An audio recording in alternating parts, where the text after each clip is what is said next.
Mane gima osebedo ka chandowa gi Sirkal mar Kenya, nikech Sirkal mar Kenya ncho wacho ni wan waoro gimoro 4.8 to 5 billion Kenya shillings.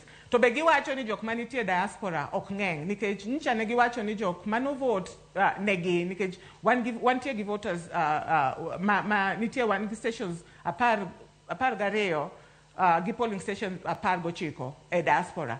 Koro yudo ni jok mano o register ni dhi yudo votes ne gin mana ji 10,466. Koro wasebedo kwa penjo jo Kenya, kunyalo paro ni Sirkal mar Kenya kuwacho ni joma nitie oko gitin machan kamae. What about pesa mowakelo 4 billion mowacho giya kuom joma mage?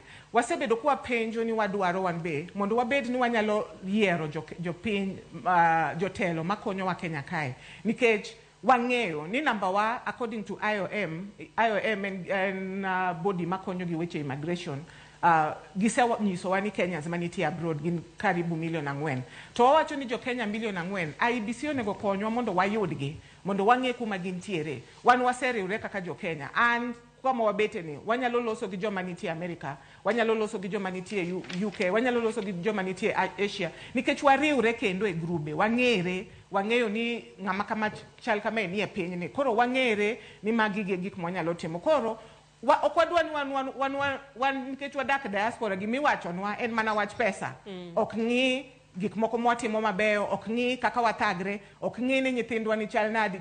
Gima giparo en mana pesa. To gima giwacho be ni pesa ni ok ginyal kwane, nikech pesa ni kobiro to Elizabeth oro ne mingi, Elizabeth oro ne wuongi, ok gine pesa ni. Koro wan be wawacho ni wadwaro ni mondo gitim mapping, mondo ging'e ni jo Kenya di manitie Kenya, to pesa ni ka odonjo to donjo nadi. Wan wawinjo mana ni pesa osedonjo mang'eny molo kata pesa mar tourism madonjo Kenya.